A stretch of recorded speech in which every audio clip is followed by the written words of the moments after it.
snowing in Colorado in February. Can you believe it? Seems like more businesses are telling people to stay home from work when it snows. Is that like a thing now, or are we just imagining that? The congressman leading Colorado's Republican Party suggests impeaching former Vice President Joe Biden, like right now. Our state isn't allowed to say how many banks will do business with the cannabis industry, but they'd like to double that mystery number. And a tribute to Colorado's kindness, which seems to pile up whenever the snow falls. Speaking of, impending white doom!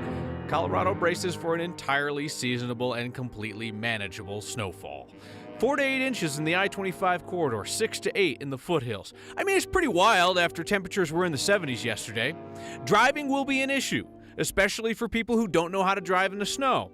Schools have canceled evening activities, so families will be forced to spend time together at home. Meteorologist Corey Repenhagen filed this haiku from Genesee. Standing in the snow, 74 to 20, mustache full of ice. The guy digs haikus. I don't know what to say. It does seem like we're seeing changing attitudes on when Colorado's snowy days turn into snow days. More schools and more businesses are telling people to just stay home when honestly it's not that bad in most places. Our Steve Steger set out to learn if our hunch is accurate. What we do a lot of times is tell people if they can go home from work early, do it. Okay, it isn't just us noticing it more. CDOT spokesman Bob Wilson says the state started using that message more frequently because it works. Once we started using that message, we noticed a lot of people started getting off the roadways. And CDOT leads by example in this case. When government closes early, businesses tend to follow their lead. For the most part, we follow what the city is. If the city closes, we will also close. Alex Neal runs marketing for Thrive Workspaces. He says they'll keep their employees home if government agencies do too, but the workspaces are still open 24/7. A lot of the workforce is moving towards the freelance thing, and projects have to get done, and there's a lot of deadlines that have to be met. Across town, the office was practically empty at the accounting software firm Xero. I sent a note out via our Slack channel to the Denver office saying, the snow is coming. They're predicting it's going to pick up in the afternoon. HR lead Janet Galbraith says these days, just about everyone has the capability to work remotely. We realize people can be more productive sitting in their home office or at their kitchen counter than trying to get on I-70 and I-25 to get to the office. Something that's been a battle in the past in other jobs. Here, it's basically just a given. 10 years ago, I would say it wasn't as much that case with leadership having that openness to things. So obviously, flexibility depends on the job. Case in point, there are no firm stats on this, but the people that we've chatted with around town today say a whole lot more businesses are closing on snow days, partially because you've got kids who may be out of school, you got to take care of them, and you just have that ability to work remotely a lot more than you ever used to. Sure, it makes a lot of sense when you think about it like that. I mean, if my grandfather took a snow day, then there was nobody to signal the train. Yeah, you know what I mean? But yeah, well, and you got to think. I mean, there are people who have to work on days, like police officers, firefighters, people who work in hospitals. But there are a lot of people who can take their computer home and do all of that work at home. It was interesting. Bob Wilson from CDOT had a fascinating point on this. He said, I went to Denver public schools, and all those years ago, he said, you never got a snow day, even in the school district. But he said now, as he's worked at CDOT for 22 years, he's noticed that the messaging has really changed to try to keep people safe and to let them have the space to do their work and clear off the roads. I often think that that's myth-making when people say, oh, I didn't have snow days when I was a kid. We never took a day. But Bob Wilson at CDOT, he's in a position to actually study it and know. So I believe it when he says it. Yeah, all right. Me too. Thank you, Steve. Republican Congressman Ken Buck, who also runs Colorado's Republican Party, is talking about impeaching former Vice President Joe Biden. Like doing it like right now. Congress can impeach a former elected official to prevent them from holding office again. So Buck was on Fox Business, where he was asked about a Republican senator's suggestion that if Biden gets elected, then he might be impeached. Well, I would say this, there's no reason to wait for that. Senator or Vice President Biden could be impeached now. There's no reason that you have to only impeach someone who is in office. You can hold the hearings, you can gather the evidence, you can move forward. But the extent to the corruption that you see, at least the allegations of corruption that you see around the Biden family, is very troubling. All right, so obviously this is not going to happen, right? Impeachment begins in the House, which is controlled by Democrats. Congressman Buck, of course, knows this. Congressman Buck also knows that talking about impeaching Biden immediately on Fox Business will play really well with Republicans, which is why he immediately posted that clip on social media even before Fox put it up. Colorado's Democratic Senator Michael Bennet is not expected to be competitive in tonight's Iowa caucuses. He could show up in the results, though, thanks to a change in how they are reported. Bennet has been polling right about where you are in Iowa, near 0%. But for the first time, the caucus participants' initial preferences will be reported along with the final results. If you're not familiar with the caucus system, people physically stand in groups for their preferred candidate. If they don't hit 15% in the room, then the smaller groups have to dissolve or break up. People go to their second choice. So we're going to get to see how many people like Michael Bennet as their first choice, even if he doesn't come away with anything. So Colorado no longer uses the caucus system for presidential primaries. The caucuses are still used for other races. I bring this up because today is the last day to change your party affiliation if you want to vote in the March 3rd presidential primary. You can also now change it to unaffiliated. You'll get 2 ballots and you can pick the party primary of your choice. Today again is the deadline. It's easy to make the switch on the Secretary of State's website. No county clerk in Colorado makes more news than Arapahoe County Clerk Joan Lopez. And that is not good news for Clerk Lopez. She is back in the spotlight for yet another blunder.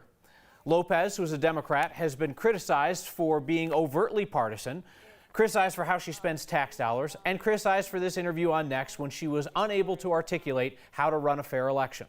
Now, Lopez is apologizing for failing to get nearly 1,000 military ballots sent out on time. Lopez describes this as a data entry error, and she says that her office is now sending primary ballots to overseas military families via expedited mail, if that's what's necessary. So how much of your own money do you have to spend just to get your job done?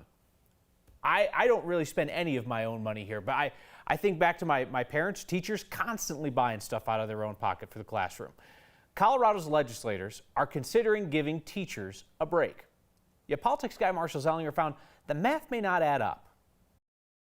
Lesson plans, pencils, notebooks. Teachers are the glue that hold classrooms together, usually by spending their own money on what's in their classroom. I remember the last year I changed classrooms, I spent just over $850 of my own money. Democratic State Representative Bri Buenteo, a former special education teacher in Pueblo, is working with Republican Representative Mark Baisley to get some of that self-spent money back for 60,000 statewide educators. It's almost a raise, not quite, but it's a refund for what they've done. Currently, teachers, principals, and other educators can get a $250 federal tax deduction on school supplies they pay for.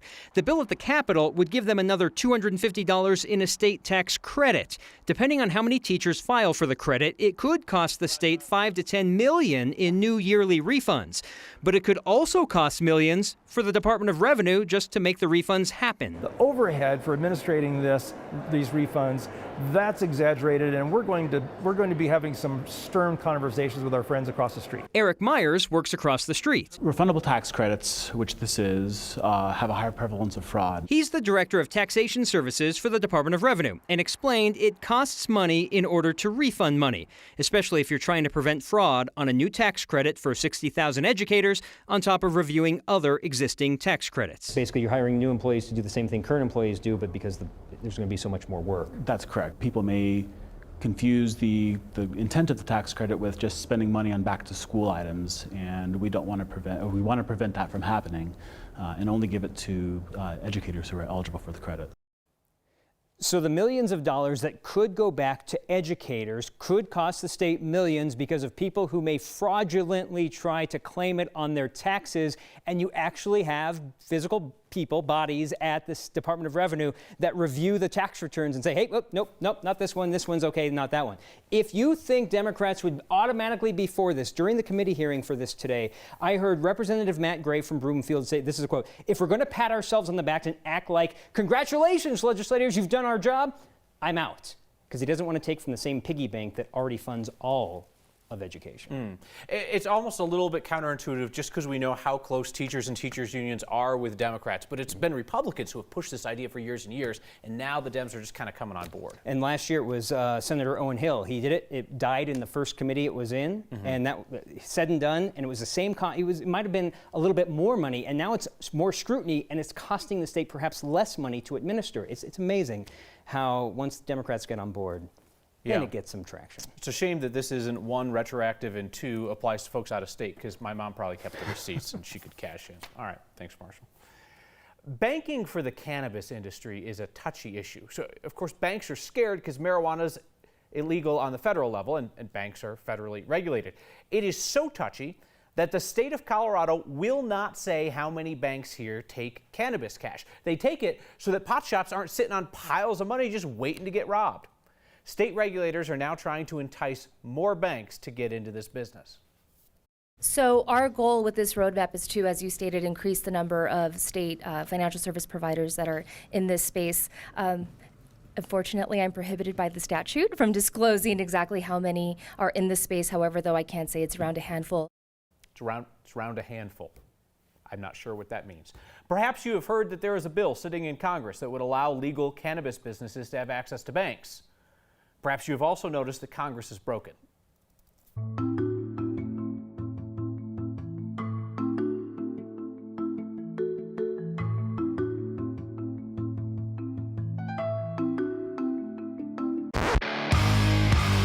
If there's one characteristic I don't have, it's self-awareness. But the Broncos showed some today. Yeah, that's what I do when it's cold, in my spare time. Go around, help the community. Meet Nathan the Snowman. He doesn't have a song like Frosty, but he does have the adoration of his neighbors. Next.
When J.K. Rowling put pen to paper and began writing what would become one of the most popular book franchises in history, little did she know that a congressman from Colorado would one day quote her words in an attempt to impeach a president. Congressman Jason Crow from Aurora, in his final speech as a House impeachment manager today, dropped a little Dumbledore. My wife and I have tried to teach our kids that what we can always control are our choices. It's in that spirit that hanging in my son's room is a quote from Harry Potter. The quote is from Professor Dumbledore, who said, "It is our choices that show who we truly are, far more than our abilities." This trial will soon be over, but there will be many choices for all of us in the days ahead, the most pressing of which is how each of us will decide to fulfill our oath. Not sure that Harry Potter's changing a lot of minds in that room. It's pretty clear from the closing arguments that both sides were just talking to voters at this point, because the jurors, the senators, they got their minds made up.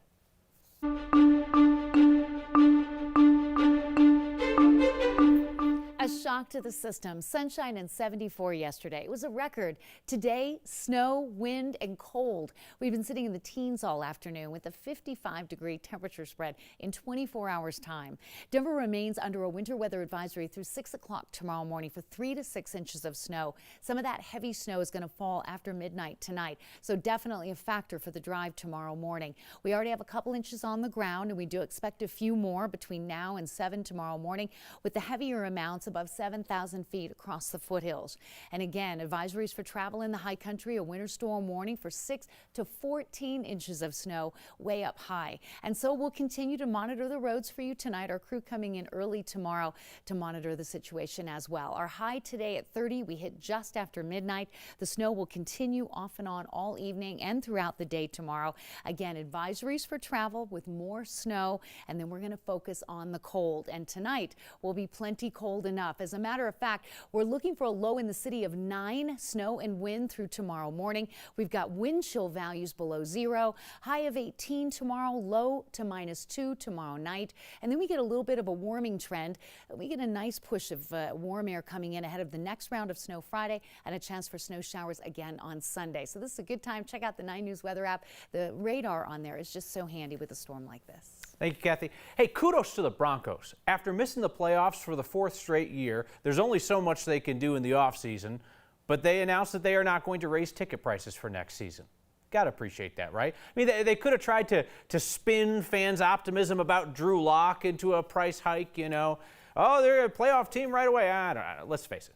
Broncos have not been a good team the last few seasons, and the powers that be decided that raising ticket prices this year would have probably raised a few eyebrows, you know, like it did last year. Our man on all things Broncos, Mike Kliss, knows the numbers. He says the Broncos ranked 17th in average ticket price last year. He's like Frosty. Yes, sir. That's what they call me, the snowman. But not an awful 1960s animation. And just how high is that runner's high? Because this looks brutal. Next.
Best way to stay warm on a day this cold is to do something nice for a neighbor.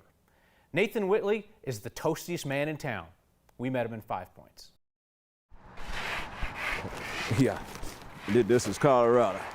It'll snow be snow on the ground for 2-3 days, and the next day is gone. Yeah, that's what I do when it's cold in my spare time. Go around, help the community. All right. Hey, you don't have to pay me anything. I'll be glad to do it. Oh, I've been here since I was born in 1961. So I've been here all my life. I'm not young. I've been around. I've been around for a long time. I'm still here, and so now they call me the snowman. And a lot of people know that too when they see me. Oh, you going to work, huh, snowman? Like, yeah, I'm going to do my thing there. Going to take care of some people. You know, because I know how important it is to them.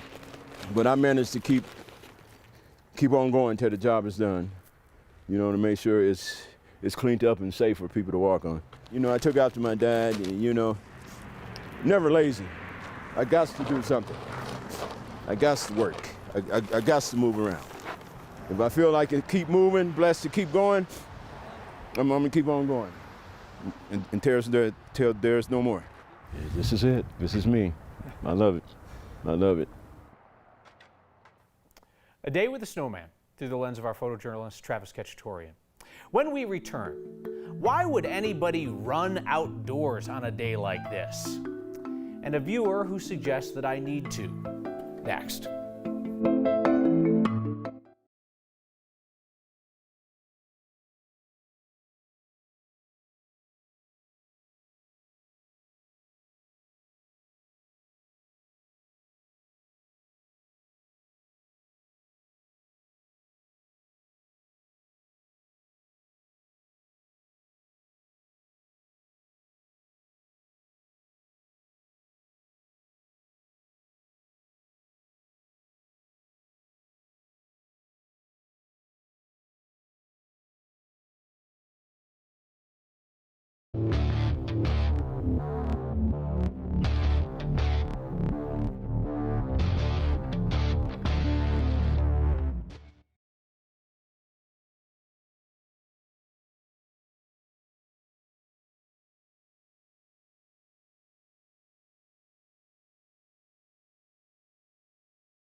The most Colorado thing we saw today are the winter runners of Wash Park. They almost make it seem reasonable. Just trying to get a run in midday. I'm going to do 2 laps, so what is that, 5 miles, something like that. Just a jog around Wash Park, 1 loop around, yeah. Just 7.5 miles. Well, it's usually pretty crowded around here, and I don't know, there's something peaceful about the snow. I actually like it because there's fewer people and it's an excuse to go slow, so no one chasing me. Yeah, I think it's really beautiful to run in the snow, and it's quiet. A little quieter with the snow coming down. Revitalizing. It's really nice. I got long underwear on, some skivvies, and some gloves and a hat. Some neoprene toe warmers over the tip of my toes, just in case. I think runners like this. Yeah. If we could have this all winter long, it'd be great. It's easy to stay in when it's like this, and once you're out here, I really enjoy being out here, so glad I made the plunge.